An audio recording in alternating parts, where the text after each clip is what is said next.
Hello, everybody. Welcome to our Little Steps Live with Angie Lau from Life Beyond Schools. Hey, Angie. Hello, Shay.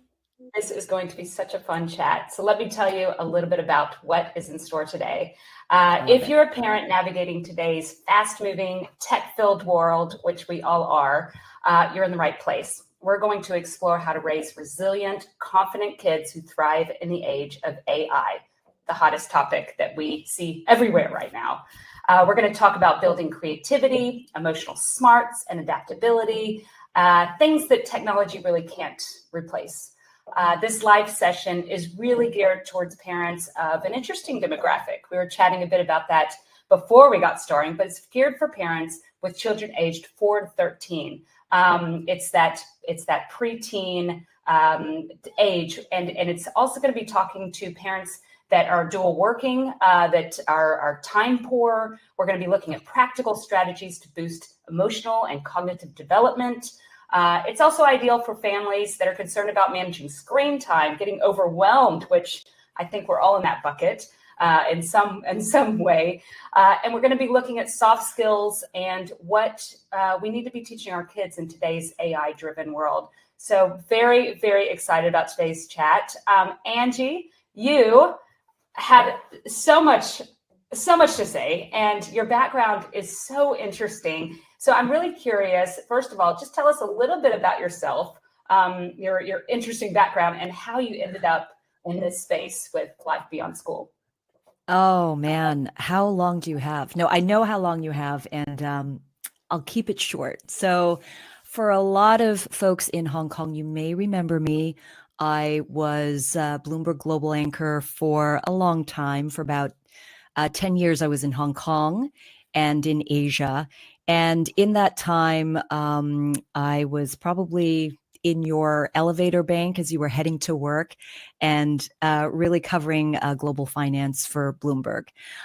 From there, I really kind of caught the bug. I caught the bug of entrepreneurship. I had the absolute privilege and honor to join the Lee Cushing Foundation and their venture team. So I was really helping that kind of world and participating in the business world and helping portfolio founders and startup founders really connect with their businesses and share their story with the world.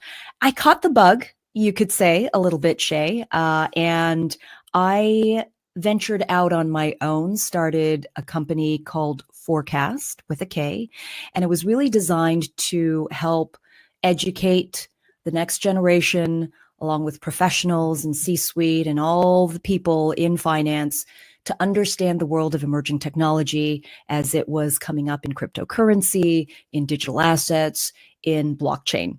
And that was a world of technology that was really fresh and new at the time, and it wasn't widely covered. And I felt at some point in our near future that it would redefine finance and the world of finance. And sure enough, that's exactly what happened. And I was really, really excited to be able to be part of that story. But it was really in building up that platform that covered emerging technologies like cryptocurrency, like blockchain, like AI even, that emerged seeds, that planted seeds, if you will, that grew into Life Beyond School. So we exited that company that we started back in 2018 in 2023. And my co-founder and I were very, very happy to take a little time for a break, to replenish our energy, to sleep, to catch up on all the sleep that we missed out on for the past 5 years, and try to be inspired. We knew that we wanted to start our second company, but we didn't know exactly what. We also knew that it had to speak to our soul, it had to speak to legacy, and it had to speak to inspiration. So, of course, all of that was very confusing and scary because what did that all mean? We didn't know where it would lead us. But sure enough, it was very, last year, actually, it was a very fortuitous for the company, but not so fortuitous for us as parents, if you can imagine. So our spring break plans completely fell through. And my husband and I are staring at each other thinking, my gosh, if we do not figure out how to engage with our child in the week that we have, we're just going to be staring at him playing on the iPad. And that was not going to happen on our watch, right? But that's very ambitious for every parent to say. But we were really racking our brains. And I was just staring at my shelf of books and thinking to myself, as time poor parents, as overwhelmed parents, as parents who are just trying to catch up in this digital age, how can we be impactful for our children? And looking at this shelf of, how many books do you have? How many books do you have, Shay, on your bookshelf? Let me ask you this. More than I've actually read. They're just sitting there looking at me, staring at me, but yes, a lot. And they are staring at all of us. They're staring at all of us, and we're wondering when we have the time. But a lot of my titles were books that were trying to help me figure out how to overcome my inadequacies as an adult and how to bridge, deficits and on leadership, on things like that. And I was simply wondering, why should we have to wait this long? How could I translate this for my little guy, Grayson, who was 7 at the time? Now, if I were to think back and hop back to all the conversations that I was having with technology founders and innovation leaders when I was doing Forecast, covering emerging technologies, I was also kind of doing the same thing. I would very selfishly ask these folks, what do our children need to get ready for this future? And Life Beyond School really was putting 2 and 2 together. Their answers, I don't think would surprise anybody. And I don't think it would surprise you, Shay. But I was surprised at how forthright and candid they were with the answers. So I would say, what do our kids need? And, folks like Joe Tsai, who's the global chairman of Alibaba, one of the co-founders of working with Jack Ma, he was saying, make sure your kid knows how to communicate, knows how to lead, make sure that they know how to pick themselves back up if they fall down, that if they fail, that they know how to continue, try again. So he was telling me these nuggets of gold. And in fact, he was not the only one. Time and time again, it was these gems of resilience. Make sure your children are emotionally intelligent, that they're creative, that they have imagination, that they know how to communicate, that make sure they're flexible and adaptable. What we now call RECA skills at Life Beyond School. And these are simply foundational skills. And this is what all these tech founders were talking about. These are the critical skills of the future. And as overwhelmed parents, I knew that there weren't really a lot of resources for us parents, save books or, watching interviews of brilliant people, and trying to figure out what it all means and then come up with a playbook on our own. And I knew that was really time consuming and not reasonable and not possible even for so many hardworking parents out there. And then secondly, all of these innovation leaders, they're telling me, right? So I'm in the world of finance, I'm in the world of technology. And so they're communicating these things to me. And again, they're talking to each other, they're talking to me, but are they communicating this to schools? Are they communicating this to parents? Are they communicating this to teachers? And I can tell you that they are not, they are not directly communicating this to parents. It's all just kind of trickled down osmosis through something. I wanted to be more direct than that because you know what? I think our kids deserve it. And I certainly believe that as parents, we deserve as much help as we can get. I know that you do extraordinary work at Little Steps, doing that exactly for parents out there.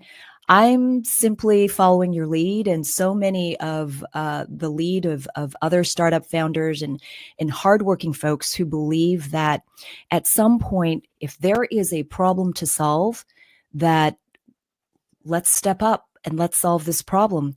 I saw a problem, and the problem was, how do we get our next generation ready for the age of emerging technologies, ready for the age of AI that will redefine our future? And the only people who can do it are the people who are in our children's lives. And the people who care the most are really the caretakers of those children, grandparents, aunts, and uncles, but really parents, right? Parents who are there day in, day out, but maybe you have 20 minutes, maybe you only have an hour, maybe you're exhausted. And right at that moment of bonding and connection, what resource do you have as a parent? And so that's why we created Life Beyond School. This is our very first product. We've expanded it. You see the other colors and more colors to come. And I can't wait to tell you more. But this is really a resource for parents to help instill in children the very qualities that they'll need for the future. And that's resilience and all of those emotional intelligence skills that we know is critical to success. And how can we instill that in our children? Well, we can. We're the curriculum. We, the parents. We're not only the teachers and the parents. We're the curriculum. So I can't wait to tell you more about that. Yeah, it's very impressive. The first thing that comes to my mind is when I know your background and the amount of people how many people have you interviewed over the years? Oh my gosh. Serious. Somebody did the math and it was more than 10,000. So I have to say that it was an honor and privilege to have spoken to all of those people. But man, I also have learned a lot.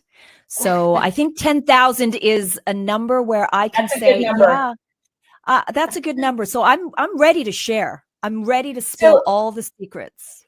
So as a parent, and I feel just as fortunate as you do, you meet so many interesting people like yourself, like in this job. But for the average parent, they don't have that luxury, right? They're sitting at home trying to navigate, trying to figure out how to sort through all the AI screen time, what to do with kids when there's a typhoon, which is very relevant for Hong Kong recently. What would your advice be to them? Obviously, you've got the cards, but where to even start from a calm down point of view of how to look at these skills and say, it's my job. It's a big job to hold. What would your advice be to them? It is. Where to start? I would say, no, it's a great question. And I would say, let's be reflective here, right? I think self-awareness is the answer to every question that you have if you don't have somebody there to answer it. But let's use the exercise of self-awareness. So let me ask the parents out there who are listening a question about the last time that they really nailed it at work. My God, they landed that client, or they troubleshooted this enormous problem to great success, and they got that great promotion. All right, you got that memory in your mind? Okay, good. Now let me ask you this: what would you give credit to? Was it your degree? Was it that A+ that you got on your math test? Was it that SAT score, or this score, or that score that you could credit to having nailed that problem and overcome it? Right? Okay, so then if it's not that, what was it? Was it, you know what? I got this. I'm going to do it. Was it perseverance? Was it, you know what? I'm going to try to figure out the tension here and bridge these two parties and have them come together at the table. Was it that? Was it emotional intelligence? Was it leadership? What was it? And so if you were to think back, even as an adult, of the very skills that you used to succeed in business, in life, in achievement, I think we would all be able to point back to things that we now call executive skills, soft skills, which, by the way, are the hardest skills to learn. But here's a fun fact. No one needs to learn it. You have it in you. It just needs to be exercised and nurtured from us. So that's it. It's the resilience, the emotional intelligence, creativity, communication, adaptability, what we call at Life Beyond School, RECA skills. And these are the very skills of success. So to answer your question, how do we take a moment and think, okay, how do we instill this in our children? Is it's exactly the question to ask. So first, everybody's got one of these, right? Mine is about this size. And we are saying, if we want families to put the phone down, what are we going to put in their hands? Okay.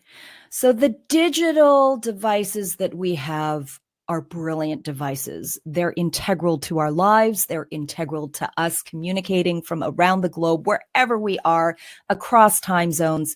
It's brilliant. It has accelerated productivity. It has accelerated our alignment with each other, but it has also redefined and rewired our children and rewired many of us.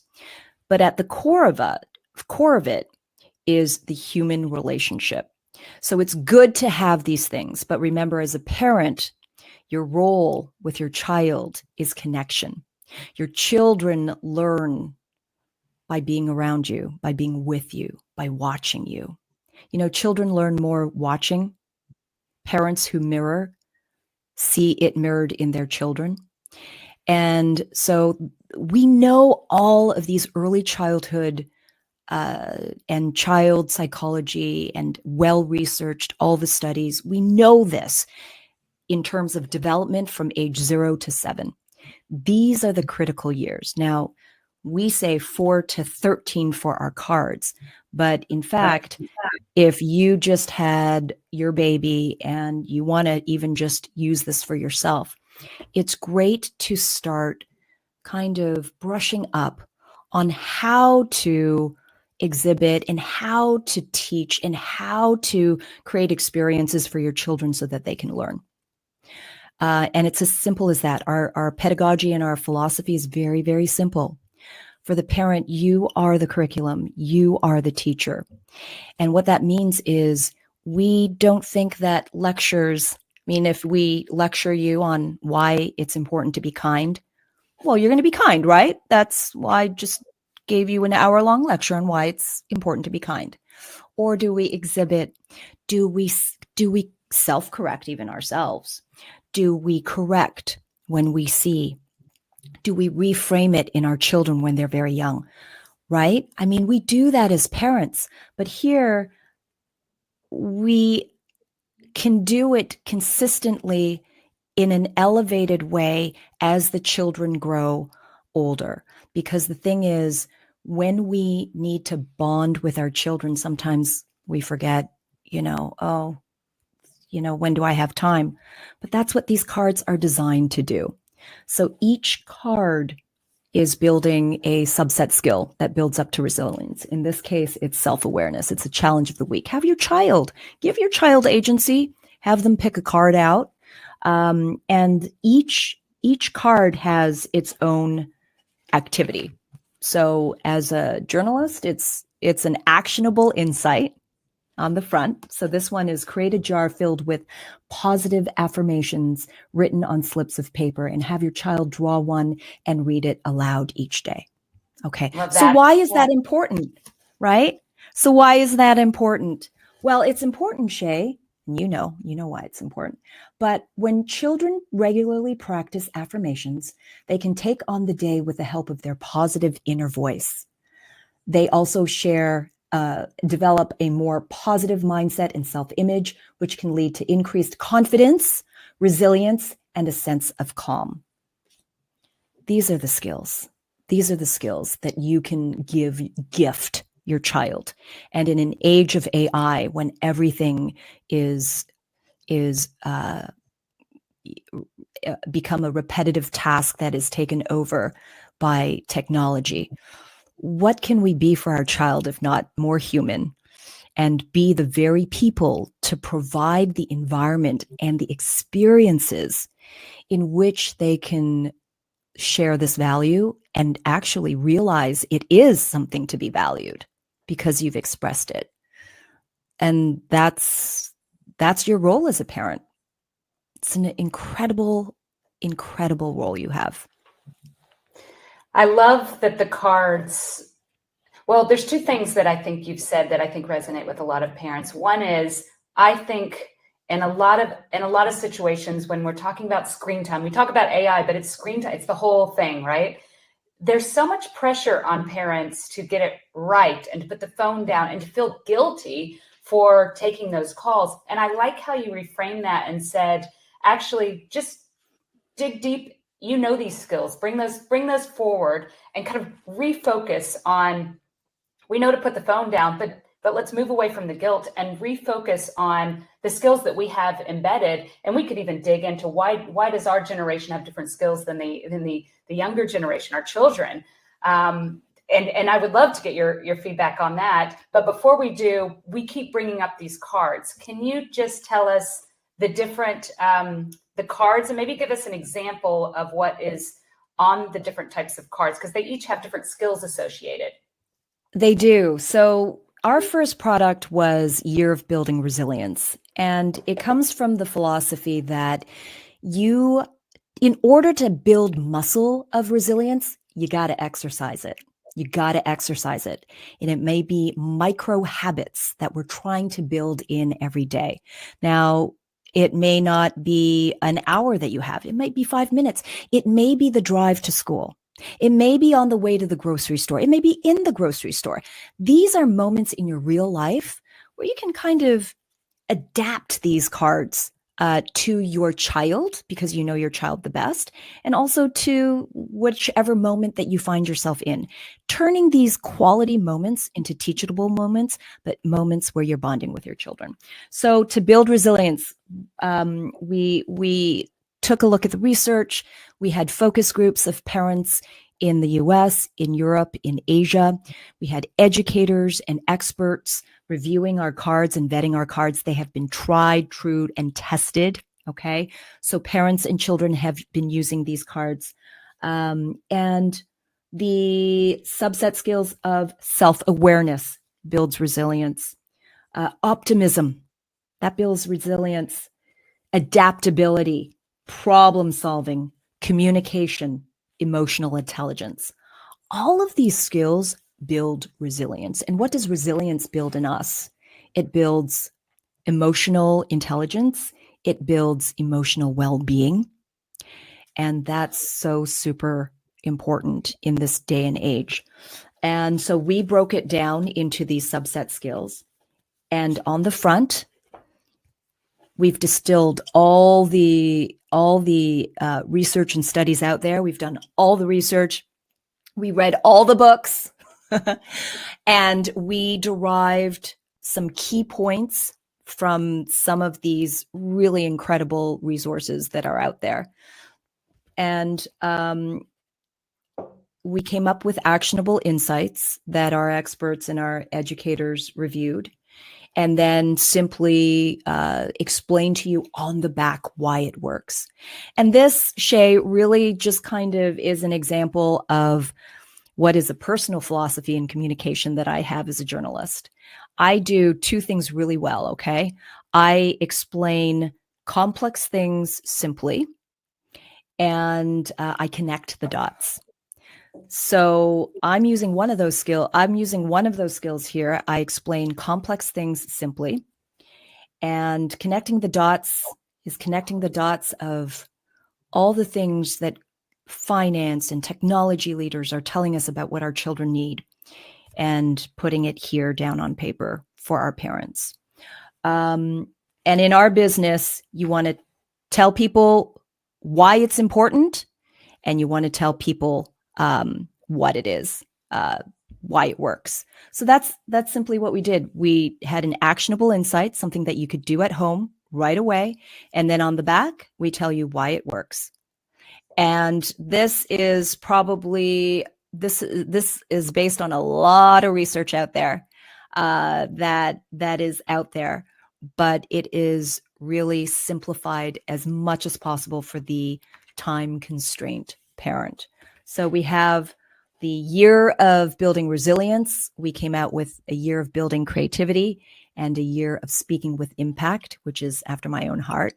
So we cover other subset skills like divergent thinking and active listening and negotiations and a whole host of all of those skills that we use every day as adults, and practice. And sometimes we need to practice some a little bit more than others.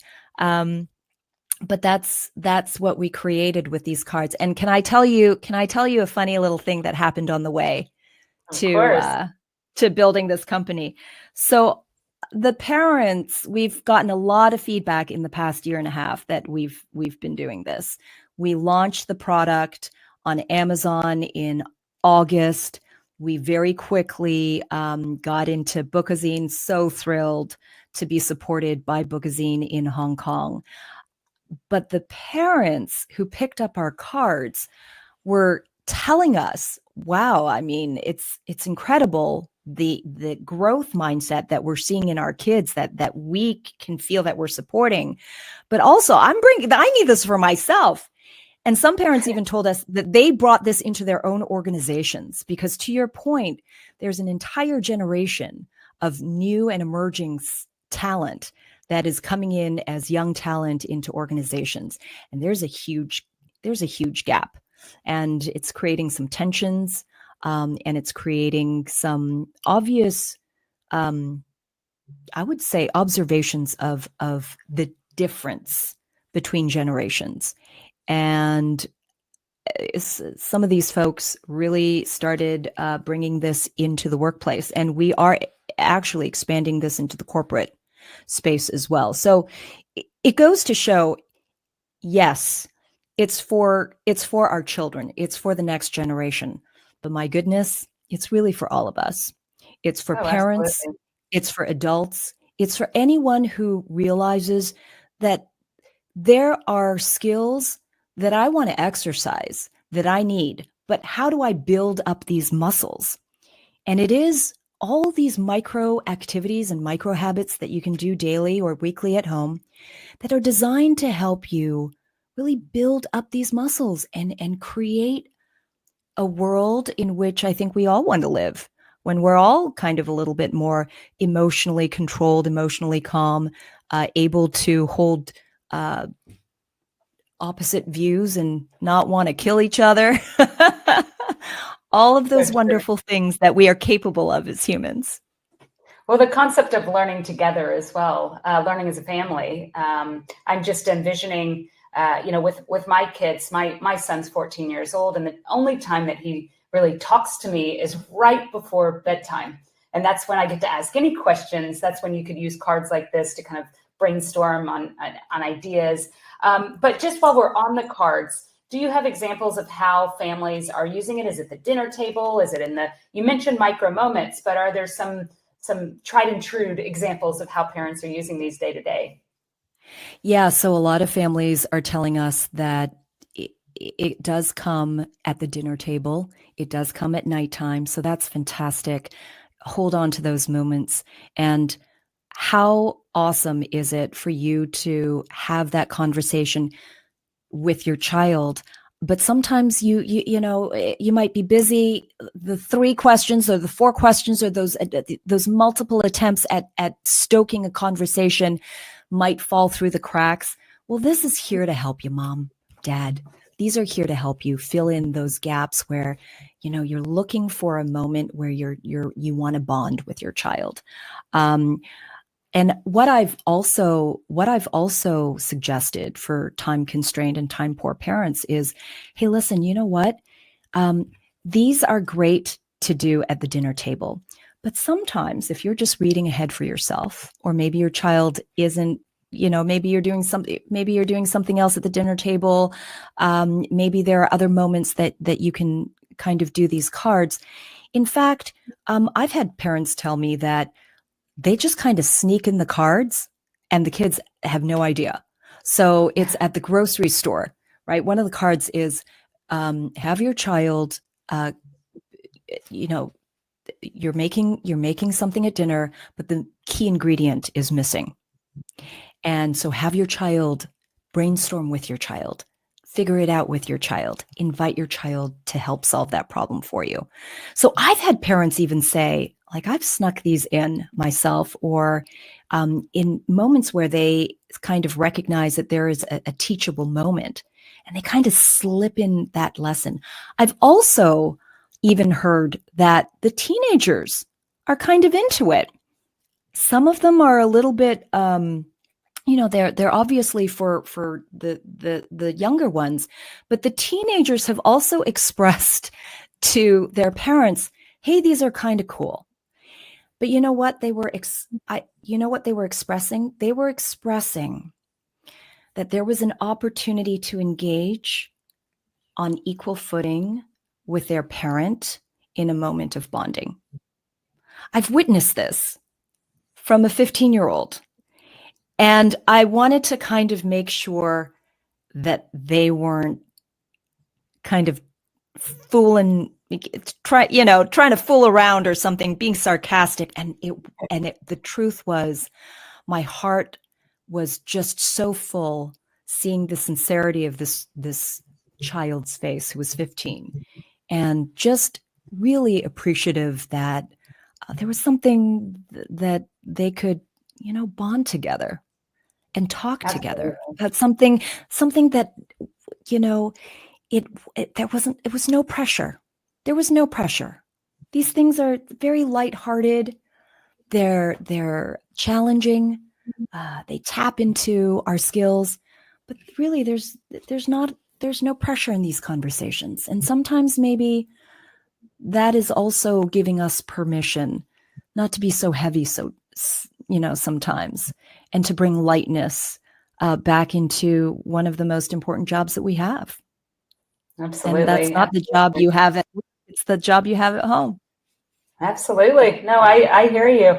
I think when I look back on my parenting journey, I find that that age that you're talking about, that 4 to 13, if you can get in with these types of communication skills and these skill sets and the cards and using them in some sort of habitual at the dinner table at night, it does stay with them through the teenage years. They grasp onto it, but it's never too late. I like this as well, and that in the age of parenting teenagers here, there is that cringe mom, but that's okay. I don't mind being cringe mom as long as we keep it lighthearted and it's a third party asking these questions, the cards, rather than me digging in. It works. Exactly.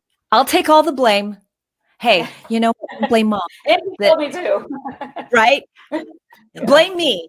But you know what? You bring up a brilliant point, Shay, which is this is the time to create those connections and bonds, because this is when the connective tissue to your child runs the deepest. We know that even through touch as a baby, that there is a bond that is immediate through smell, through sight, through sound, through touch, right? All the 5 senses. Well, as we grow our little humans, they're also developing synapses in their brain that are firing and wiring in different ways. And if there is an investment that we can do, and clearly you've done it, the investment of creating those bonds with your child, creating the trust that you have with your child. Now, it's never too late. Just want to make sure that everybody knows this. It is never too late, because the bond goes back to birth. All right. But the work might be a little easier when your child becomes a teenager, because those muscles have been established, those connections have been established. The ease in which they can come to you and talk to you and trust you, potentially has been established with these. And that's the most critical part of the years. You know, when they have so many things that are calling for their attention, from friends to school to online, that the bond to the parent is somehow buried deep underneath all of those things, but it is really the most important. And so if we can establish the strength of that as much as possible, and it's never too late, as you know, it really is showing up for your child at any age that is the most meaningful of all. It really is. And these cards, if it is an exercise in showing that you, mom or dad, want to find time to connect with your child, I think that's a present in and of itself. Definitely. So obviously there's going to be challenges associated with bringing this in. If you have not established this kind of habit or, dinner table, maybe you don't even do family dinners, so what are the challenges that you've seen families that are saying, I'm going to do this, it's important to me, but I have no history. I've worked a lot, dual working households. You've seen it all. What are the challenges and what do you recommend as a starting point? Hey, you start as simple. Hey guys, look what I got. Look what I brought home. It's really fun. Let's all do it together. It comes with a stand. Okay. And kids, pick a card, any card, and we'll just have it sit on the kitchen table and we'll try to do this for the week. Why not? And it's really as simple as that. So let's say we pick this. Okay. And it sits on the table. And so it might be something to talk at dinner time. Or if, to your point, everybody's got swim practice, late meetings, maybe it's a bedtime conversation. With the changing seasons, have your child reflect on the differences they notice in nature, weather, and how their routines or activities have shifted. Oh, this would have been a good one with the super typhoon that hit Hong Kong this month. Ragasa kept us all on our feet at home.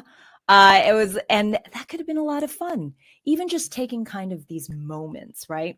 Now, on the back, why this works. Reflecting on the changing seasons can help children understand the concept of time and change. The seasons can also teach children about impermanence and the cyclical nature of events, right? So now if you as a parent understand that this is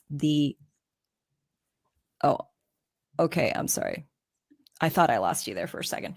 Okay, so if you as a parent recognize that this is the lesson that you want to teach your child, right? This feeling of impermanence. You could talk about the weather. You could talk about the change in plans because of Ragasa, or the change in plans next week because it's a black rain or whatever it is. And, you could come up with different scenarios, different conversations, and different reflections as well. So it really is as simple as introducing it. And, just like you would any game and any new idea. I would also say give your child a lot of agency and have them pick the card. Have them ask you the question. Now, remember, this is not just a question you ask your child. These are questions you should be asking yourself, or that they could ask of you. They're watching you for your answers. They want to know that they want to be entertained by you. And so it really is coming together to the table as equals. That is also really, really refreshing for the kids and the families. And so it's and just like what we tell our kids at Life Beyond School, if you're scared, it just means that you should do it, because don't let fear step in the way of what can be a great thing. Courage over comfort sometimes. Yes. Right. So I think, when we've been examining this, it's really, I love the message of the bonding and the families, and it starts with the parents and But we do want to touch on what's in your logo as well, life beyond school. I want to get your take on how schools, now obviously there's a full range of schools, are approaching these skills that you are passionate about in the cards and the soft skills that all the leaders are talking about. How do you feel schools are teaching and approaching these skills? What have you seen? I have seen the whole spectrum, and I have seen schools that have incredible teachers, have recognized that these are the very skills. And so they are teaching critical thinking, they are teaching growth mindset, agency, and all of the lessons are designed to really enhance and ask the children to utilize these skills as they approach math, as they approach science, as they approach all of these things. And then on the other end of the polar opposite of that spectrum, I have experienced where schools and have spoken with parents and have seen the outcomes of schools that really take this from a rote perspective. And I think everybody kind of knows what I mean. By rote, it's dictation and then 100% and memorize these 5 million facts, and you're tested on it. And that knowledge is designed to, really test how much you read, how much you memorize, how much you do all of those things. Now, that in and of itself is not a wrong method. But it also means that other things need to be enhanced. My only concern is that in the severity of that methodology, we lose a lot of our humanness. I'll just share one story, one anecdote, and I think this is the kind of story that hurts my heart. I shared this in my TEDx talk a couple of years ago in Hong Kong. And I had a colleague whose daughter, who was 5 at the time, she was sharing, she was kind of really sharing a very, she was so upset, and I was simply asking her, what's wrong? And she shared that her 5-year-old, who was in this local school, that was a private school, was waitlisted from her school. And I was a little confused because I didn't grow up in Hong Kong. I was born in Hong Kong, but I grew up in Canada.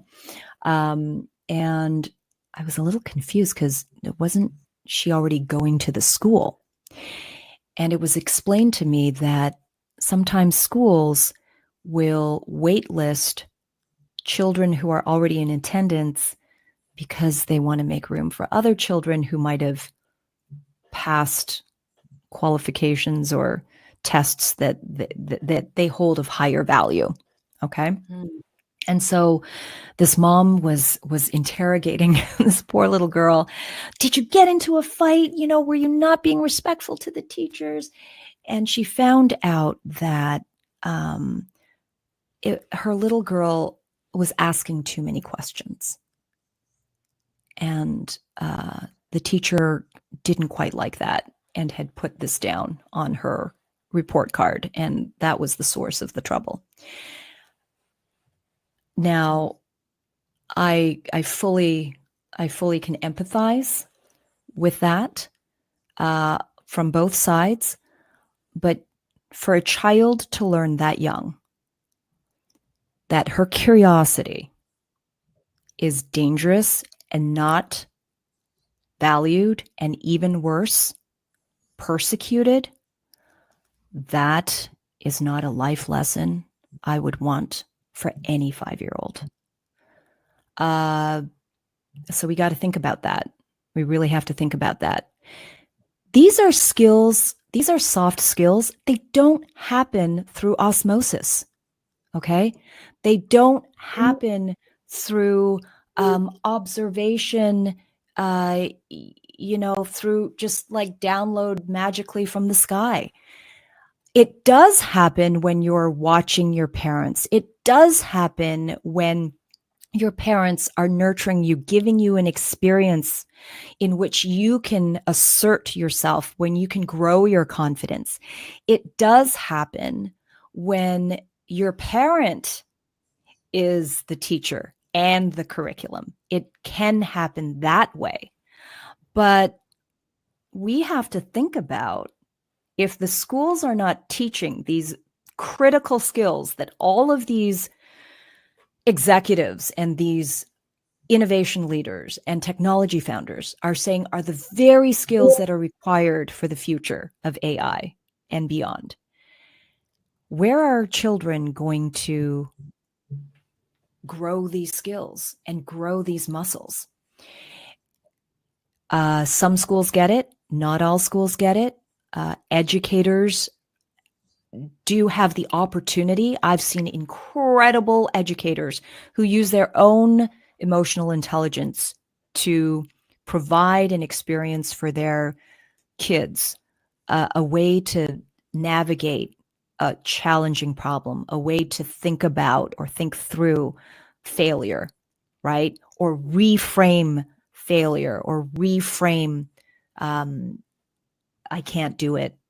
And this is where the role of the parent, this is even the role of where we've brought life beyond school into classrooms. This is the role of the facilitator and the instructor and the teacher. We brought this into a school last year as a pilot program. One of our educators in our advisory circle said, "Oh my gosh, we need to bring this into schools because schools are not teaching this." And I thought, yeah, let's give it a try. So we created an enrichment program where once a week, children come and experience and learn these different skills. I keep hesitating using the word learn, but I can't think of I would say learn, in that we are exposing skills that we already have.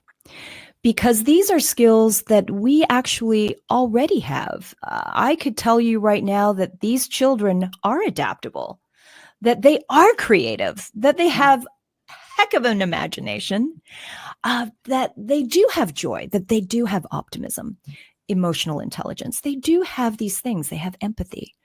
But somewhere along the middle, either it was nurtured out of us, educated or disciplined out of us, or it was not valued, and those muscles weren't valued, and so they atrophied.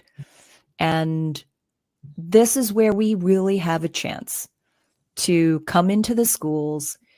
The educators, in fact, we have a number of schools who are using these cards right now, not only for themselves, but for their children in the classroom. And we even have been supporting training the trainers in that way. But I think that, yeah, at the end of the day, there is sadly a very wide spectrum, and school is a fantastic and necessary part of our child's education.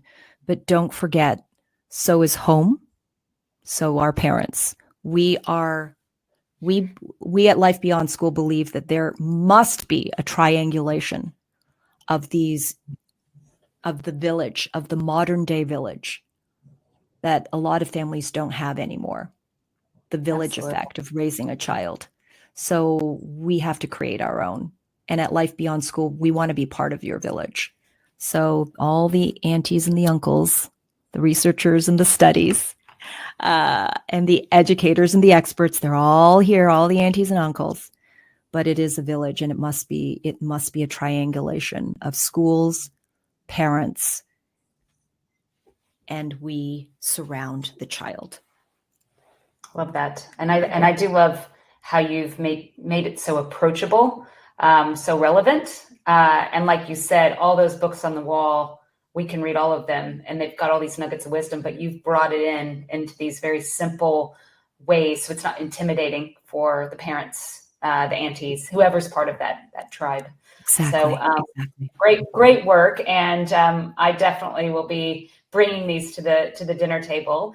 Thank you so much for just sharing all of your experience and sharing all that you have in the cards as well. I do want you to tell us how to buy the cards, because I know that's what parents are going to want. I will include these in the links as well. I'm based over here in Hong Kong, so I know you're at Bookazine, but maybe you could just tell everybody where to buy the cards and where to follow up if they want more information about Life Beyond School.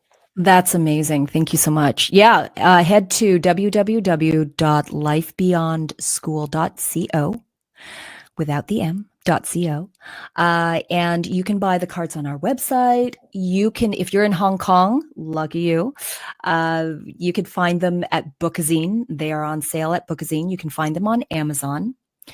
And soon, if you head to Phuket, you might be able to find it at Banyan Tree, because we're hosting. This is so exciting, Shay. I can't tell you how exciting this is. And yeah, we are. So Claire Ho Chiang, who is the co-founder of Banyan Tree, she is an incredible supporter and credible. I mean, she speaks this language, and she has spoken this language for a very long time. And we connected in such a meaningful way. Actually, I met her husband, KP Ho, at an event, and I shared with him these cards, and I sent a couple of boxes their way, and I sent him an extra set, and I said, hey, when the grandkids come over, you know, you can hang out with your grandkids. And apparently she saw these cards and brought them into her organization. And I was just in Phuket earlier this month and did a workshop with her team. But we are going to be in Phuket at Banyan Tree December 4th to the 7th. And so if you're a family looking to do something a little bit more special than just go on vacation and watch your kids play video games while you sit by the pool, this is a retreat that's really designed to create those moments of connection in a constant and loving way, where we have activities and workshops and challenges designed to bring these cards to life in a really fun and exciting way. So I'm excited about that. So if you want to also head over to Phuket, you'll see these cards there. But yeah, no, I'm sorry, I snuck that in a little bit because I'm so excited about this. I can't even tell you. It really is. Well, we will definitely get more information, because we should make sure that all of that information is covered in a separate. I think that's such a good travel opportunity for families. So it's a family retreat. It's not just for parents, it's for the whole family. It's a family retreat, and it is designed for families to simply arrive, and those bonds and moments of connection are pre-designed for you. You don't even have to think about it. You don't have to think about how am I going to connect with the kids, because it's all designed to bring you closer together through challenges and experiences. And sometimes the parents can do a workshop on their own and learn some really incredible leadership skills that they can bring back as a leader in their own families, maybe at work, whatever you want. But also then the children get to experience these curriculum and activities that are designed to build resilience, communication. We're going to have a mini TED Talk, if you will, where the kids are going to be sharing and the parents are going to be the active listeners. We're going to have a cooking challenge where the kids are the head chef and the parents are the sous chefs. So you can imagine how that's going to go. And it's just going to be really, really fun. And most important, it's going to, to your point, create those memories that are core memories. That's what we're hoping to design. We can't design the core memories for you, but we can create the environment and the experiences in which you can create those core memories with your children. That's the best souvenir of all. That's what we hope that you'll take away. I also love that you're continuing to expand on the themes. It starts with the cards and then the people that you meet. Banyan Tree is a good example. The schools are a good example. It just allows the brand that you're building and these skills to kind of take different forms. So that leads me to my next question. Uh-oh, let's see. I just lost you. Let me get you back in here. You're back. Oops. You're back. Okay. Gotcha. Okay. So what is next for life beyond school? What is obviously you've got Banyan Tree. What's your dream for life beyond school? It started with children, but we really created this for the parents. We selfishly really created this for the adults. And what we're experiencing is that there is a child in all of us that needs to be nurtured, that needs to be reminded that these are incredible human skills that in the age of AI cannot replace. And so we are yes, we started in schools.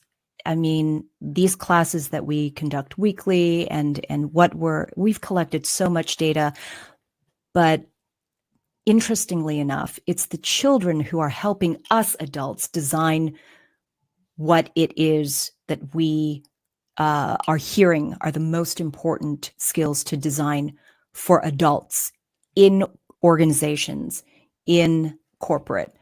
So we're starting to expand into the corporate space. We're working with incredible human resource leaders, incredible organizations who are, interestingly enough as well, trying to navigate the age of AI as each firm takes a look at AI integration and takes a look at the gap sometimes between the senior executives and the managers and then the emerging talent that is coming into their pipeline of talent.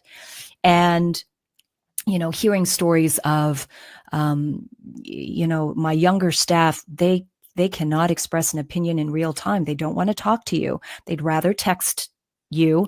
And in fact, one manager, one head was telling me, I noticed two of my staff were typing, but it became clear really quickly that they were typing at each other, and they were sitting next to each other.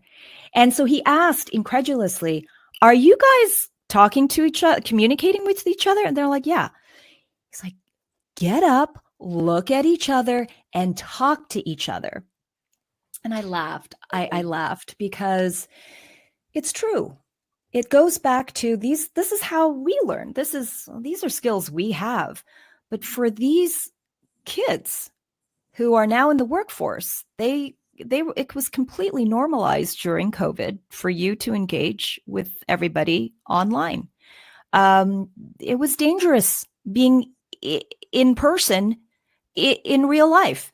In fact, you did not see half their face. So I said to him, it's one thing to complain about it, but what are you doing about it? And so we are doing something about it as well, because at Life Beyond School, there is life beyond school, and it can't just be school. And that there are these enormous superpowers that we have, that we can grow, that we can nurture, that we can lead with. Lead like a kid is one of our sayings. And I see it right in the back of your screen there. Lead like a kid. I see it. Lead like a kid. And it is the very skills that we have as children that actually are the superpowers in the future. Can you imagine? AI is a brilliant supercomputer, right? My goodness, it takes nuclear reactors to create enough energy to fuel this artificial brain. We in school, we're going to be at best substandard personal computers, right? You can ask me to name all the capitals of all the countries in the world. I could, but I probably, I couldn't. I really couldn't. And also, what value does that have, right? I asked I did a workshop the other day, and with adults, and I said, now these are not researchers, these are not data scientists, these are regular folks. but this has been deeply researched. So in a room where there's two people, one person high IQ, low EQ, the other person is average IQ, super high EQ. Who do you think has a greater chance at succeeding in life? Everybody knows the answer to this question. Everybody knows the answer to this question.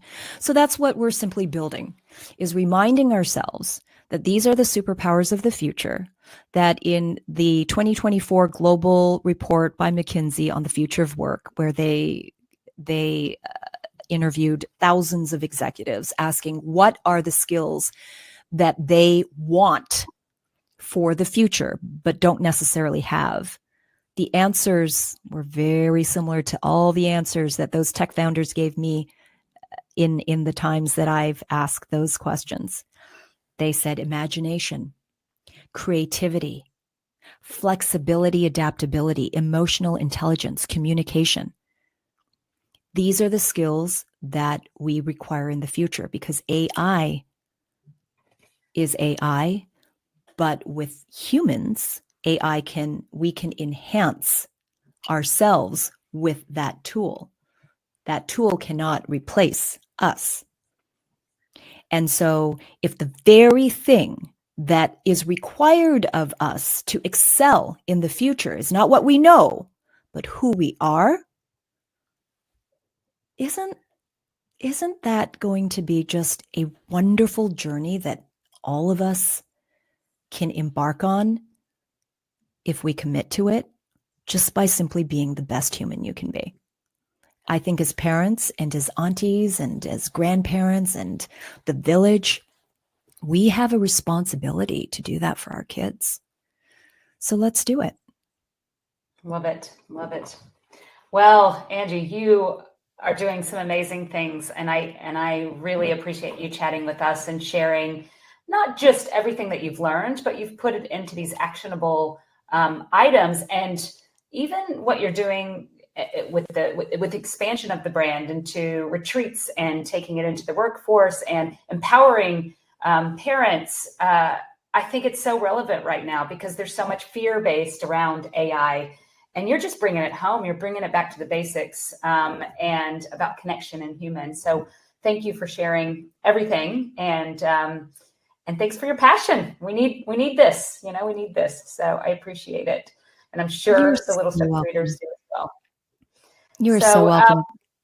It has been a lot of good chat. Is there anything that we have missed? Anything that you want to share before we sign off on this chat? Hopefully we can do some more. Anything? We're going to do some more, Shay. I feel like we should do. I saw your topic list. There's plenty of things I want to chat with you about. I think we should do like a mini course or something. Anyway, you're the talented one. I will just show up. But we can brainstorm on some ideas. There's definitely some things that we need to be looking at. I will raise my hand, and I'm there for it. I was just going to share one anecdote. You can cut it out. You can, if it's relevant. I just share this because I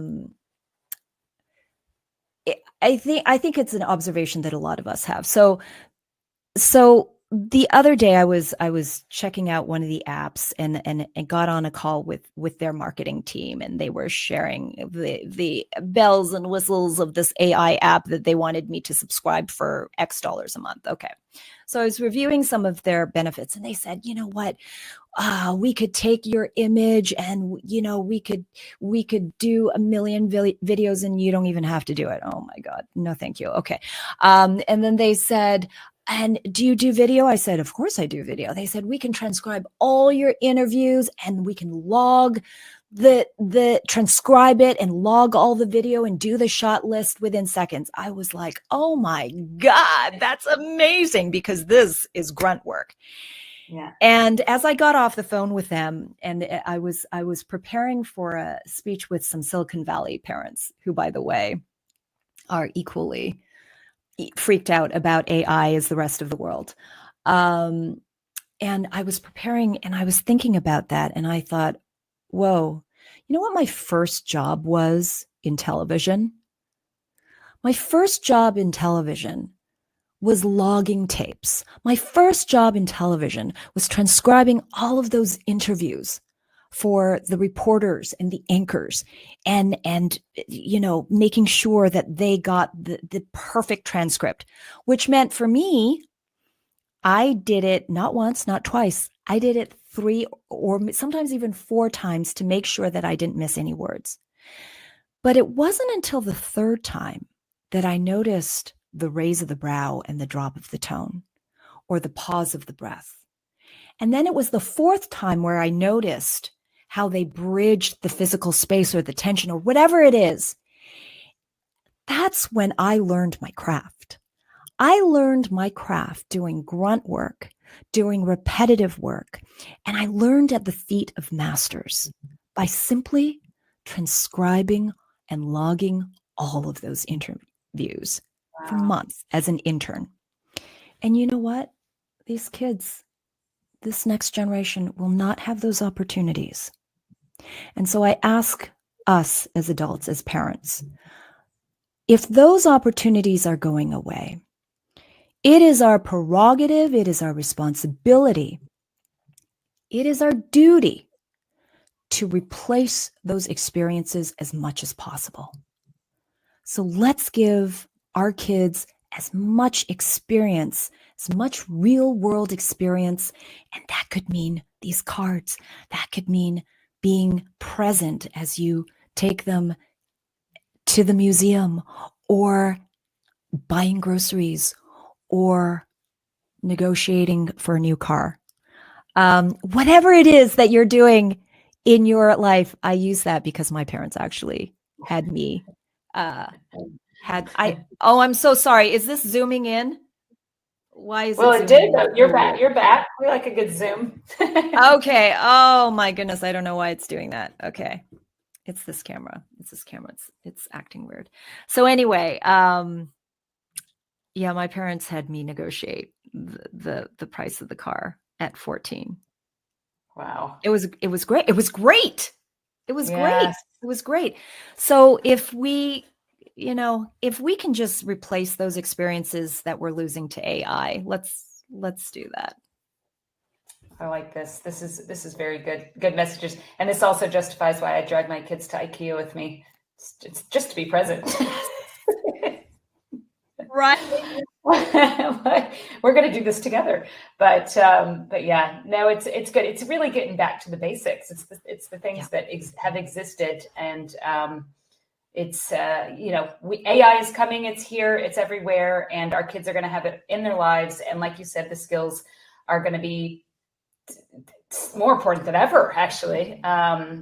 So I appreciate everything that you've shared, and yes, we've got a lot to chat about after this, and a lot to think about. So great. For everyone that's been with us, thank you so much for sharing this time with us. I'm going to include all of Angie's things that she's got coming up, as well as where to buy her challenge books. And we do have a giveaway. Thank you, Angie, for sharing that. So we will include the winner as well in the chat below. So look for your name, and then we'll make sure that we get those to you. And Angie, I will see you soon. There's no doubt I will see you soon. But thank you. I'm so excited to see you soon. And the parents are so lucky to have you, Shay, as a resource. And I'm so lucky that you're sharing your platform with so many of us and connecting us with so many cool and important ideas. So it's really fantastic. And I want to thank you as well for sharing your talent and raising resilient kids. Takes a village, right? Takes a village. All right, Angie, thank you again. And yeah, we'll talk to you soon. Hope to see you soon. Absolutely. All right. Bye.